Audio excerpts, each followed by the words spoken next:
Well, good morning, everyone.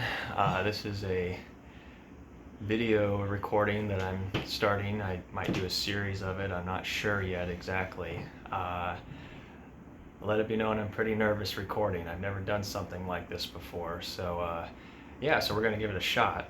And I guess today, probably the best place to start would be just sharing my story and my journey with horses and just seeing where it went and where it's still going right now. And so I'm not sure what kind of takeaways that you'll have from this really, but I hope it'll impact you. I hope it'll encourage you, and I hope really to keep God at the center of the storytelling. I've found that out as I get older and grow in the Lord, that when you just keep Him first in everything, and that changes the way that you tell the stories about your life. It really shifts having yourself as the main character to remembering that it's really all about God. And I hope that changes the way I tell the story. I think every human being loves storytelling. It doesn't really matter who you are or where you're from or how old you are. I don't think it matters. Everybody loves a good story, and so I just want to share mine with the horses, and we'll see where it goes.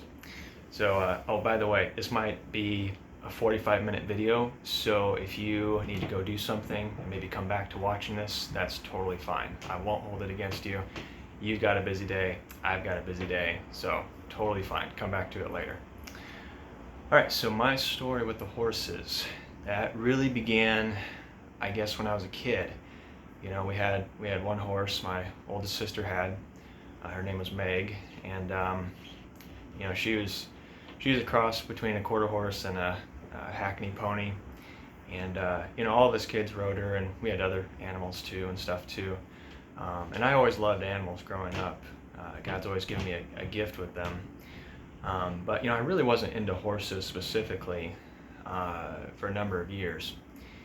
And so I think I was about 12 or 13 years old when I started getting back into horses.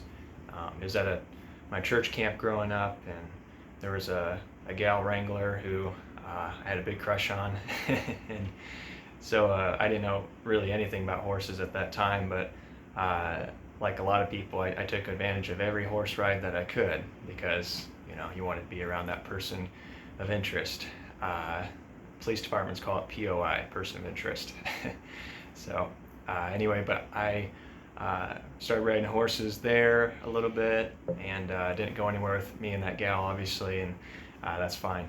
But the horses stuck, and so I kept going with that. I got my hands on every single horse book I could possibly find in my house. My oldest sister used to obviously be involved with horses a lot more, and so she kept all of her books, thankfully. And I just spent several years, I guess, trying to find something that was really solid, something that was foolproof, something that would that wasn't just doing a bunch of tricks, because there's a lot of content out there that people publish, and you might be able to get stuff done, but it's not necessarily guaranteed to be something that's foolproof or something that's really a solid philosophy. And I think it's really important to have that. You need to have an approach in life that's not about a bunch of methodology or tricks and this and that, but something that's got meaning and purpose behind everything you do. So with that, I remember coming across a book that was written by Bill Dorrance, and he kept talking about true horsemanship through feel. And I wasn't quite sure what he meant by feel, really, at that time. But I just remember as I read the book, and it was a thick book, it was like that big. I remember as I read the book, what I was reading was it was different than anything else I was reading by these other trainers. I read up on other trainers like John Lyons and probably Clinton Anderson, probably just a few others anyway, but I never could find anything that was beyond just trying to get things done versus doing really quality horsemanship. And so when I started reading this book, True Horsemanship Through Feel, I just noticed that there was a totally different feel to it. And I didn't know how to connect to the book because I didn't have anybody ever teach me. Most of the stuff I knew was self-taught. And so I really needed someone to explain that stuff to me, and I never would have imagined that I could have had someone who personally could have done that. And so, again, I just kept studying this stuff, and I actually met an older couple. I'll just use their first names just to help protect their identity a little bit. But Rick and Sue were their names. And my grandpa had known them kind of distantly from just knowing, I think, Sue's parents at one time. But we went out to their place one time. They had some Missouri Foxtrotters, and it's kind of a long shot. We didn't know if they were the type of people that would, want a 15-year-old riding and working with their horses. But we just figured, well, figured we could at least ask.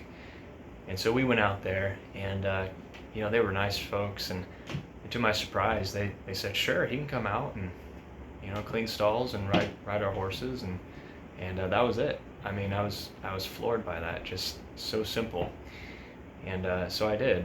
And I think maybe a year or two, and then on and off throughout the years I've gone out there, and they've just been so nice to let me be able to be around their horses and work with their horses. And I tell you what, that's something that I think every teenager needs, even if it's not around horses. I think they need to learn responsibility with animals, and I just think it's a good environment, keeps them off the video games, for sure.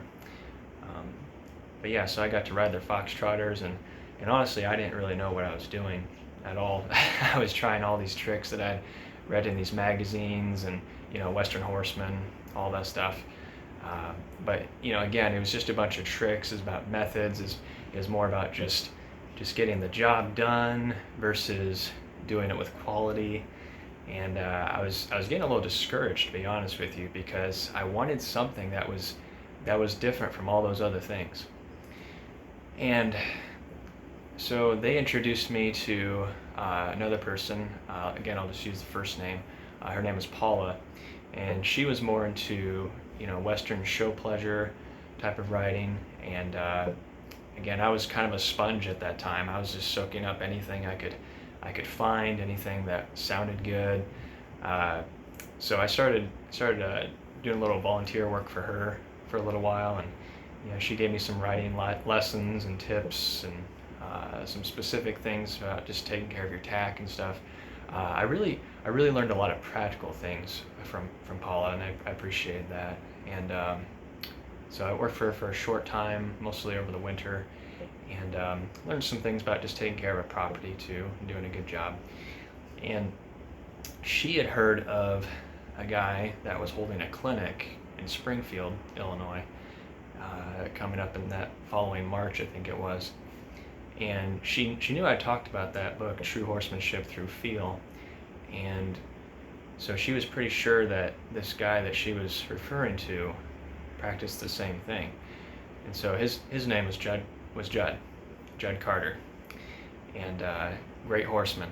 And I never heard of him, never seen him before, but she gave me this flyer where it had a picture of him holding his hand out towards the horse, really soft and easy like, and it looked good. So I wanted to check it out, and I had no idea what I was going to pick up going to that clinic. I didn't know what to expect. There was a pretty good show. We got there, we set up our lawn chairs right outside the round pen, and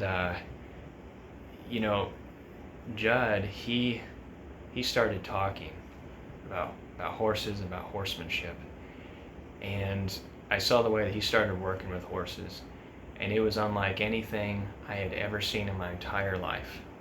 It was not just it wasn't a bunch of stuff, you could call it stuff that you see these trainers or clinicians do. It was the real thing.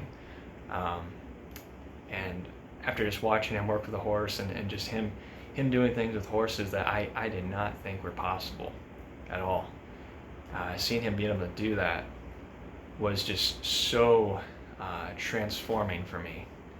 And when I saw that, I knew I had to have it. You know, it's kind of like seeing a fresh brownie on the countertop, and you don't pass it up, right? So I had to have it, and I didn't know where he lived, or uh, you know, if he'd be willing to take me under his wing to teach me. And I mean, at that point, I wanted it so bad. I mean, I was willing to clean stalls, to do, you know, anything where I could learn this stuff. And so, thankfully, he had Facebook, and I could message him. And so I did. I said, hey, you know, I've got this issue going on with this horse I'm working with right now, and I said, how do you get rid of that problem? How do you, how do you make it go away? and because again, like, I was just wanting quick fixes, right? I wasn't thinking about maybe I need to change, right? So, these quick solutions, and that's such an American thing too. Is we want quick solutions because we want what we want, and we don't want to change in order to get it. Uh, but he kept telling me. He said, "Well, I don't know." He said, "I'm not there." And on the inside, I was just like, oh, "Come on, give me something, something to work off of here." And he said, "Well, you might try this, or try that." And so, the next day or two, I'd try those things, and I'd maybe get a little bit of progress, a little bit of change. Uh, but I still wasn't seeing, like, I couldn't do what he could do, obviously. I didn't have what he had. And I knew that he had a lot of experience and I didn't. And I was so thankful when I was messaging him one time. He said, "Well, why don't you just come on out and I'll show you. You can start learning under me, and we'll just see where things go." And so I was elated. I mean, I couldn't believe that he asked me to come out. And so, I was 16 at that time, and to be a 16-year-old wearing a cowboy hat and learning under what I thought was really a horse whisperer, that was just, I mean, that's the stuff that's in movies, that's the stuff that's in books, but to have that privilege in real life was amazing. It was a gift from God. And amazingly enough, he only lived about maybe 8 miles, maybe 10 miles from where I was at. Just the odds of that are just no way. It was totally a God thing. So I remember getting out there, and I wanted him to know how much I knew, right? So I started sharing everything that I had kind of memorized from that big book I was talking about. And I'll never forget, he'd kind of nod his head and be like, yeah, yeah, yeah. And but it really didn't impress him very much, because he hadn't seen me perform at all with a horse or this or that. But even from day one, I started working with horses with him and learning things from him. And it did not take. I got bucked off the first day too. I remember that. It didn't take very long for me to realize that if I was just going to be there to, pick up, tips and tricks and methods, I wasn't going to get along very well. Because the more I worked with him, the more I realized that it was about the horse, and it wasn't about the human. And that's not to say you're worshiping the horse, not like that, but realizing that you need to be a good steward. You need to be learning from the animal. And that's, I mean, even what the book of Job teaches, ask the animals and they will tell you. And so you need to be a good listener with animals. And so for the first month, I've shared this story several times with people, but for the first month, it felt like boot camp at that place, because not because the work was hard, and not even because the horsemanship was hard, but because me changing was hard. It really was. I had a lot of pride getting in my way. And that's where something I've learned with this really philosophy of horsemanship is if you're not willing to change, if you get stuck in a rut, if you're not willing to do what you need to do, if you're not willing to adjust to fit the situation, then things are going to stay the same. And that's not where you want to be. And so, you have to get your tires out of the mud. And so that first month, I think I probably got bucked off a lot. uh, Sometimes I think I stayed on top, but I was learning that because like for me, the goal was just all right, just get along with the horse and get things where I can get on top of the saddle as fast as I can, and whoopee, there you are, you're a cowboy on top, right? People taking pictures of you. Wow, look at that person. That's that's the pride of it, really. And so, but Judd taught me a lot about patience, a lot about uh, the difference between, you know, uh, there's hard, and then there's a soft firmness, and there's a difference between the two, things like that. But just so many principles that I was learning, and it was just things I had to have ingrained in me, really. And so I appreciated that so much. And there was probably 10 times in that first month that I just wanted to quit. I was so frustrated, and I couldn't believe that this guy would tell me the truth right to my face, you know. But he did. He didn't hold anything back, and everything he said I knew was true, and it was right. It was spot on, and I struggled to accept it. But once I did, that's when things changed, and I had to humble myself with it. I had to be willing to change, and get these preconceived ideas out of my head, and really let the horse be the teacher, and the horse tell you what you need to do different. And so once I started doing that, that's when it was a huge breakthrough. And I can't tell you how much experience God gave me at that place, even in just the first month. And really, in my opinion, I've had the privilege of learning under various horsemen and women, and I would really say that my friend Judd is probably the best that I've ever learned under, and it's because he's there for the horse, and he really knows the difference between working with a horse from their perspective, and from their level of understanding, and training on a horse. There's a lot of trainers out there, and things. It's like Ray Hunt used to say, things go fine until you go to training on them. There's a lot of things that can really get in your head, and you can have a pretty inflated view of yourself. Um, but it's just a lot of amazing things that I learned there. And I was trying to think, because I said the other day on Facebook that excuse me, that I wanted to share the experiences, share the stories, share the things I had learned from horsemanship, and I had learned to connect to life. And in that first month that I was learning horses, what I learned very quickly was that this stuff that I'm learning goes far beyond just horses. And I kept seeing so many things that were parallel to what the Bible says. And I just, from that point on, I knew that that's what God wanted me to do. And even to this day, I'm not sure what all it's supposed to look like. That's actually why I'm starting this video series, because it's just a step of faith for me.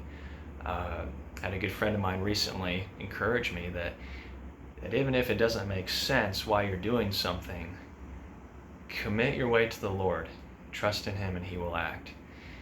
And God will open the doors. Even if you have to wait for a while, God will open the doors.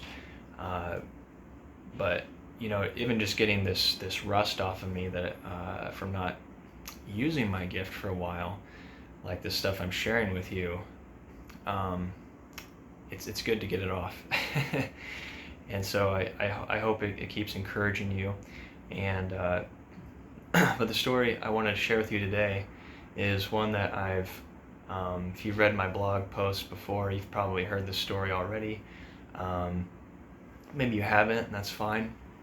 I'll go ahead and share it because it's one of my favorite stories. So back in, I think it was 2012. So that's when I started with Judd. we would get horses from all kinds of people, all kinds of backgrounds. Sometimes we get horses from out of state. It just, we would get all sorts of breeds in that barn. It was amazing. You talk about a place where you get experience. It's that place. And I remember we had a little Arabian. I can't remember the name. We rode so many horses there, and I don't remember who the owners were. That doesn't matter. That's past stuff. But I just remember we had gotten an Arabian that some owners brought to us, and the horse was so troubled, and it had, believe it or not, it just took one bad experience to put that horse in a real bind mentally. And so the story on that horse was, I guess the owners had been riding it out in the field or something, and of course most riders will wear a helmet when they're riding, and I guess they went under some tree branches. And you think about it from the horse's perspective, you've already got I call him a human being. You've already got a humanoid sitting on your back, and if you're running under a tree branch and those branches scrape the helmet, I all I can say is best wishes to you, because you might be going for a ride. But some horses, they can keep it together, they can handle it, and in some ways you can even prepare them for things like that. But bottom line, you just never know what to expect sometimes. And so that happened, and I think the owner fell off and broke her arm, and she wasn't going to be able to ride this horse for a while. But it just took that one bad experience for the horse to not want to let a human being on their back again. And they went through a lot of grief. They really did. They tried to get back onto riding that horse, and the horse wouldn't have any business with it. And so we got that horse.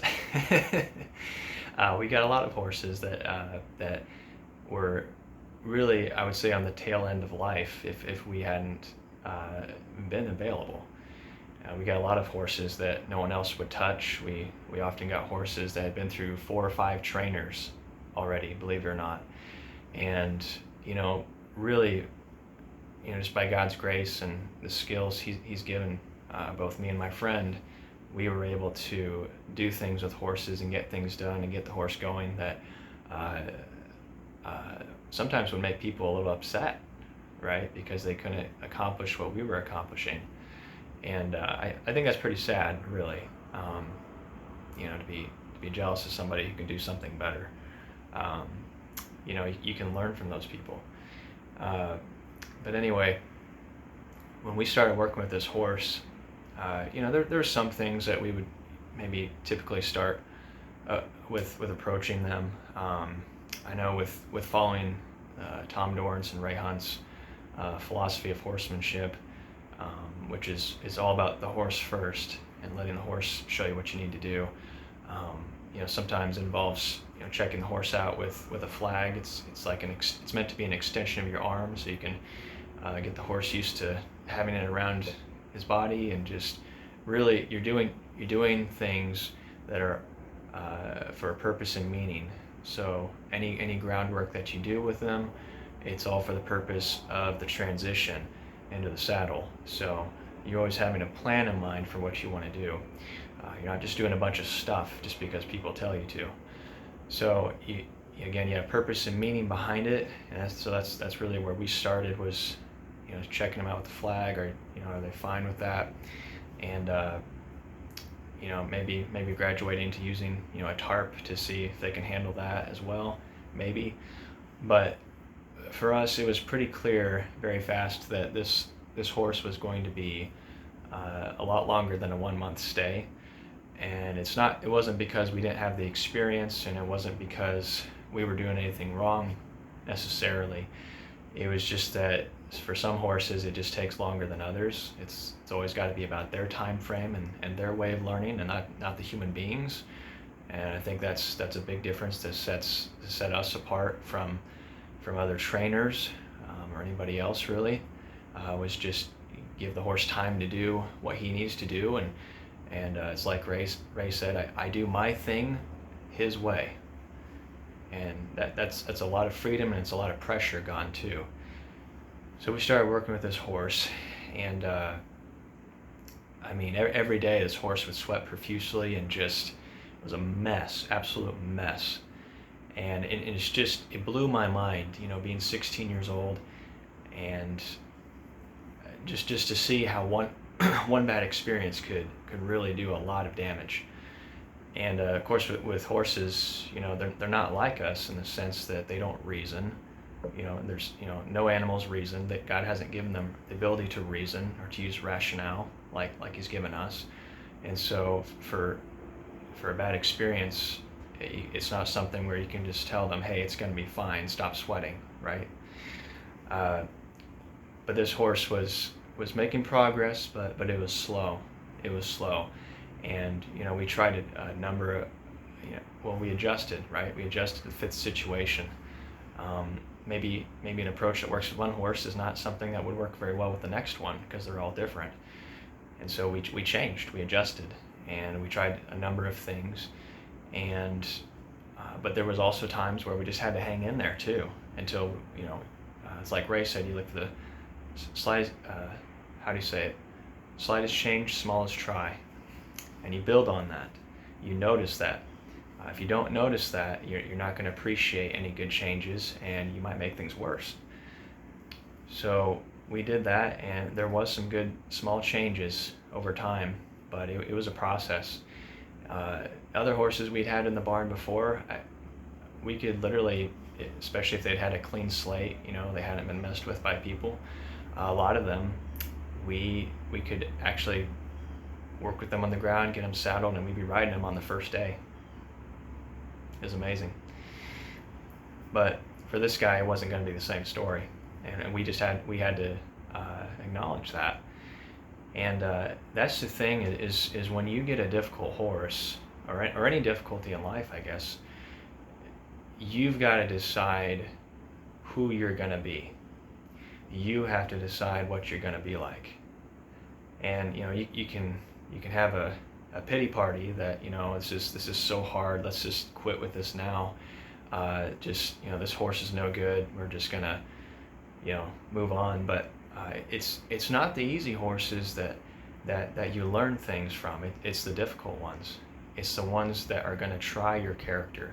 It's the ones that are going to force you to be a good horseman, and to realize that you have to adjust to situations. And so that horse was so important for me. I think that was a gift from God to help me realize that, and that was really a horse where God used so many things through the principles that Judd was teaching me. One of those was, in the midst of difficulty, there's opportunity. And with that horse, there was a lot of difficulties going on, but there was a lot of opportunities for me to change, opportunities for me to believe in the horse, believe that they're going to come through, that they're going to make it at some point. And a lot of that horse was learning how to hang in there when things are not looking good, right? And when we had to do a lot of hanging in there, horse is sweaty, we're sweaty, nobody's doing anything wrong. It's just that you've got to hang in there. And so finally, I remember we got to a point where I could start getting in the saddle while Judd would be working the horse from the ground, and we could get it going around us and stuff. But it was tough. It was a tough run for the horse and for myself. And a lot of it with horses and horsemanship is learning to control your emotions and not taking anything personal, because horses never do anything personal. It's just they live the way they learn, and they learn the way they live. So they're only doing what they know to do. They're not doing it to be personal, you see. And so I had to learn to overlook the other stuff that was going on. But we got to that point, and I remember voicing to Judd, I said, is this ever going to change? Because it's just like nothing's sinking in. We're doing all that we can, and nothing's sinking in. And he said, sometimes it has to get worse before it gets better. He says sometimes it has to get a lot worse before it gets better. And he said, sometimes you have to get to the feet before it gets to the mind. Sometimes you have to get to the lungs before it can get to the feet, before it gets to the mind. So sometimes things have to get worse before they get better. But he said, when that light bulb comes on, though, it's going to change. And he was right, because there was a day when it changed. That light bulb came on, that light bulb moment where the horse realized, that we weren't going to kill him, that we were his friends there, and that he's going to be just fine. Nothing's going to harm him. He's not going to have any more bad experiences. What's going on top of his back is not that tree branch, not at all. And that even in a difficult situation, even in hard times, he can handle it. He can handle it. And we worked a foundation in that horse where we could get him stopped. Some people don't like this, but it's what you have to do. You have to be willing to do what you have to do. So we get him soft where we could pull his head around and get those feet stopped if we needed to, if we needed an emergency brake, so to speak. And then it got to a point where anytime we'd kind of get into a trouble spot, maybe we could do that, get his feet stopped, and then he would realize, oh, I'm fine, and we could just walk right on, right? No big deal. If you made it a big deal, it would be, but you just ride on like nothing ever happened, and just try to help the horse realize that's fine, and he's going to make it. And we had to do a number of things with that horse really to get to that point. And at one point we had to lay the horse down, which it's not a cruel thing at all. It's not a thing that you do all the time, for sure. It's not a gimmick or anything like that.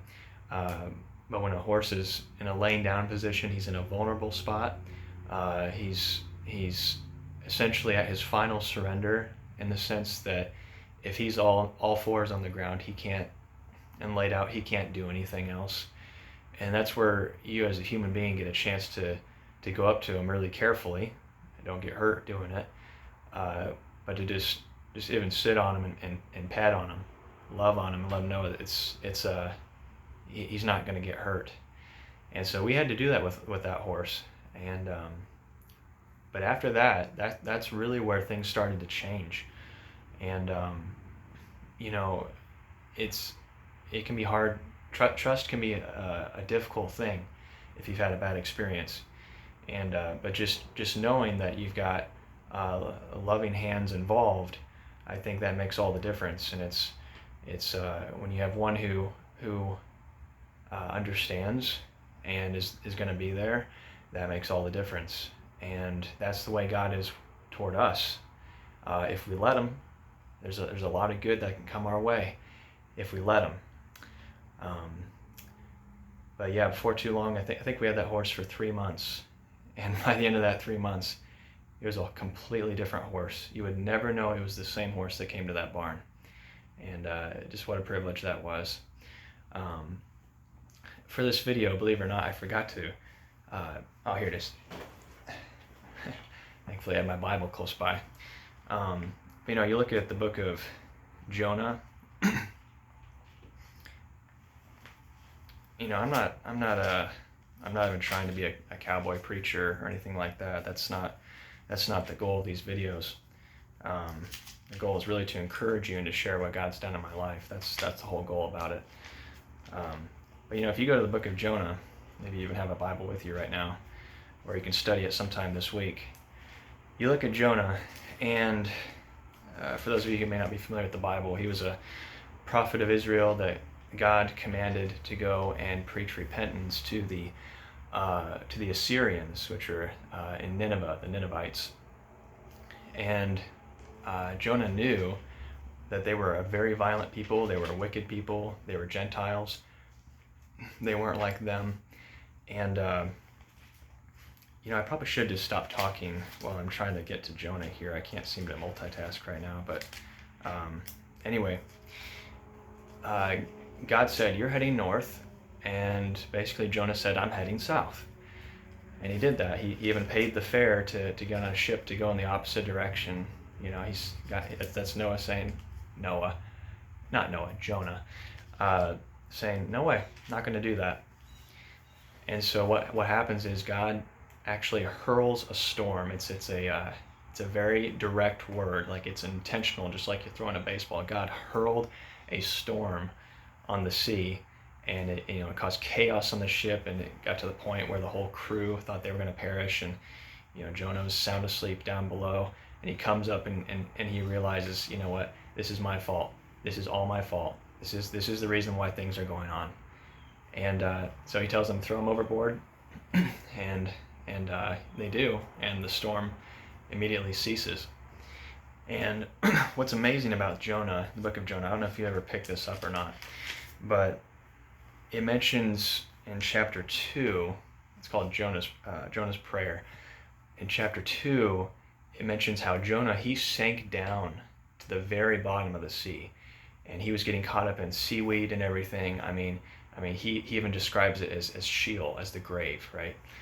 And he's at the very bottom of things. I mean, he has literally hit rock bottom in his life because of his choices, and it really wasn't until that point that it says he calls out to God, and then that's when God sends the fish and swallows him. It rescues him. He's in there for 3 days, then he gets spat out into dry land, and then he goes and does what he's supposed to do. Okay, but it took till rock bottom for Jonah to finally wake up and realize, I was wrong, and I need to do what I'm supposed to do. So in that sense, it had to get worse before it got better. It did. And I don't know about you, but I mean, I've got people in my life where I can see where God's just working in their life, and it's going to have to get worse before it gets better, because they've got a hard heart, and they're not willing to change. They're not willing to adjust. They're not willing to do what God's wanting them to do. And I can tell you what, that's a lot of grief that you'll put yourself through if you're determined to not do things God's way. You can't imagine the grief that's going to come your way. So I could just urge you, don't go down that path. Turn away from it and turn towards God. And we can't imagine how much God wants to bless us if we will humble ourselves and call upon Him to be saved if you're not saved. And He could change your life completely, just like really I had a total transformation with horsemanship.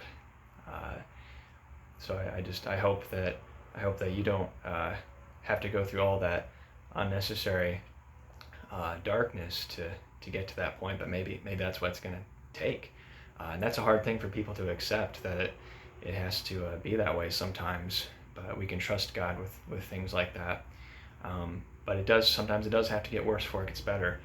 I mean, whether you're a Christian or not a Christian, you can look at this world right now, and it's a mess. It is a mess in every sense of the word. And you might be wondering if there's any hope in the future. And I can tell you, if you turn to Christ, there is. And I just hope you realize that. But even in this culture, this world, I mean, sometimes things have to get worse before they get better. I remember, I think it was before COVID, actually. I remember praying that God would expose the wickedness that's in this land. And whether he answered my prayer specifically, or maybe it was a collection of prayers from other saints, I believe He did answer that. And what we're seeing in the world right now is a lot of ugliness, a lot of terrible stuff. And the thing about ugliness is when it surfaces, you actually have to look at it, and you have to deal with it. But I hope you know that God's bigger than the mess, and that what He did on the cross, that conquered the mess. And just know that there's hope in life. So, but anyway, I guess that's kind of my first video. I've never recorded myself, honestly, for public purposes, other than just really quick funny clips or something. But anyway, I think like podcast, you listen to podcast, and usually the first episode is not great compared to the other episodes. Um, but I'm thankful that God uses me even in my weakness. And again, this isn't maybe what some would call Facebook preaching or anything like that. That's not the purpose of it. It's just to share how God's worked in my life, and there'll be more stories and experiences and principles to share as well. But I hope it's challenged you. Hope it's also encouraged you though too. And yeah, so I just hope you have a good day, and I'll see you next time. Thanks.